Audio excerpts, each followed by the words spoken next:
On February 24th, 2022, Russia began its invasion of Ukraine, focusing pressure from the north on the capital, from the south out of the Crimean Peninsula, and in the east from separatist regions. 5 days into the invasion, it appeared that there may have been a diplomatic breakthrough.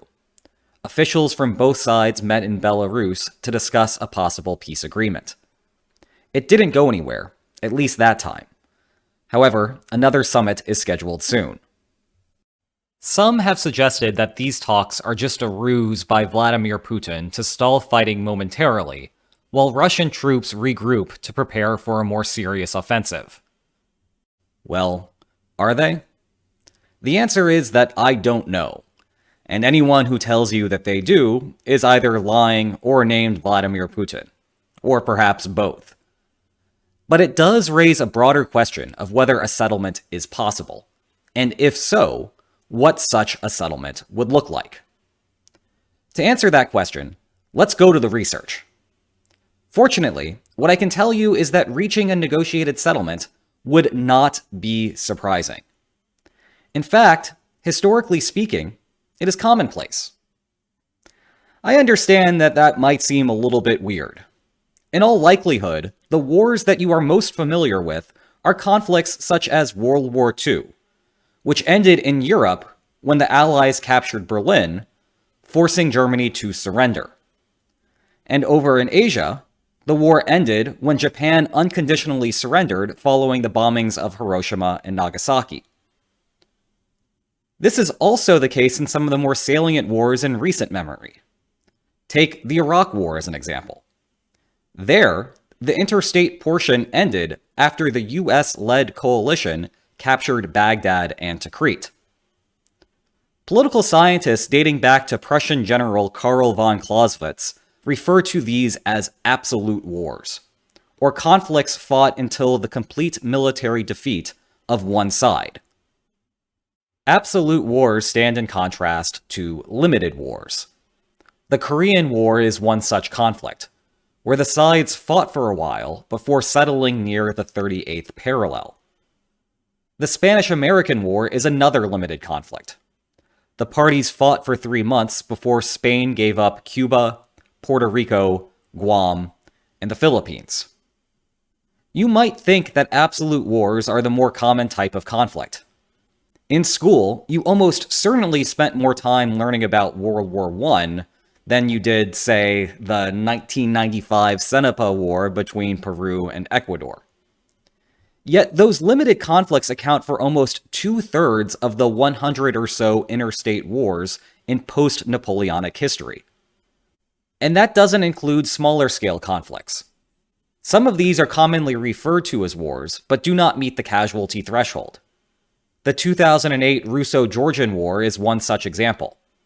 It ended in a tacit settlement. And these disputes actually dwarf the number of true wars by the thousands. Even among the wars that meet the academic definition, the average one is over rather quickly. This is a histogram of the lengths of wars in days. For example, there have been 42 wars that finished within the first 100 days of combat. You can see that such a short time period is the most common type of war. Very few last past 1 year. And focusing on just the wars that go under a year, even those are much more concentrated in the first 3 months. Some of these are because one side obtains military victory almost immediately. Iraq's invasion of Kuwait is one such case. But a good portion of them, like the Yom Kippur War, are because the sides chose to stop fighting. The reason for all of this is because wars are costly, and, in principle, settlements always exist that leave both sides better off. Suppose for a moment that this is the expected border that would be drawn between Russia and Ukraine if they fought to the bitter end. Everything to the left stays Ukraine, and everything to the right becomes part of Russia's dominion. Nevertheless, people are dying and property is being destroyed right now. For Ukraine, we can represent that with this yellow line. Everything between the yellow and white lines captures how much Ukraine internalizes those costs in terms of square miles of territory. Likewise, we can represent Russia's cost of war with this red line. Everything between the red and white lines represents how much Russia internalizes those costs. Thus, any division between the yellow and red lines is mutually preferable to a fully fought war. This is why a settlement is still a reasonable expectation. The problem for this argument right now is that the war has already started. In other words, the parties are fighting even though peace should be better for both of them. In turn, if we want to explain how a settlement will arise, we need to identify why the parties were unwilling to reach an agreement up front, and what fighting has done in the meantime to change that. The underlying bargaining problem causing the war right now isn't clear, but in this video, I want to focus on the one that is receiving the most attention in the media: preventive action in the shadow of NATO ascension. We've talked about this in earlier videos, but here is the short version. The white line may represent the current distribution of power, and the red line may be Russia's current costs. But that will change if Ukraine were to inevitably join NATO. At that point, power would shift in favor of Ukraine, and so would the quality of Ukraine's war outcome.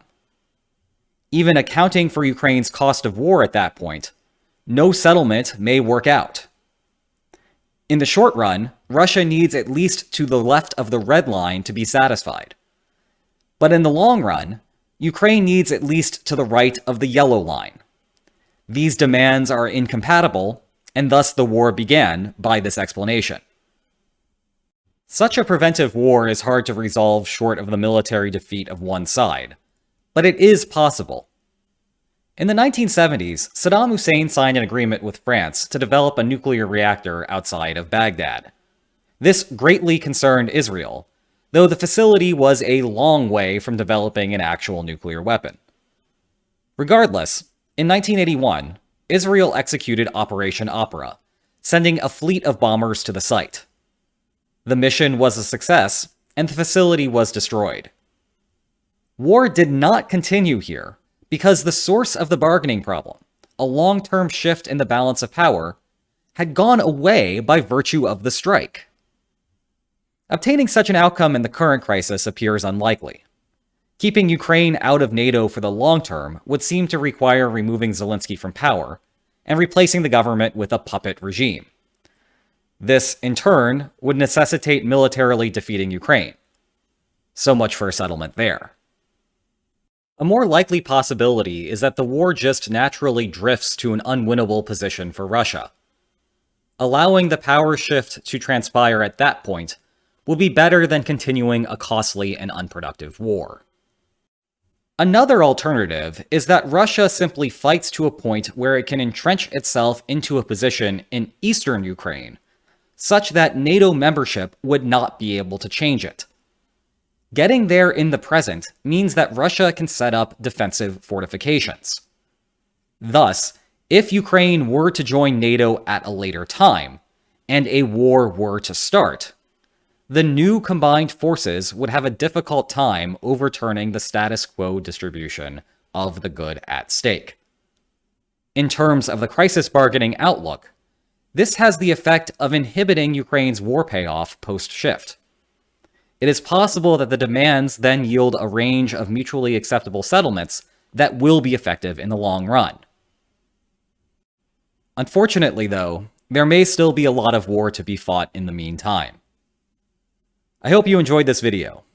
If you did, please like, share, and subscribe, and I'll see you next time. Take care.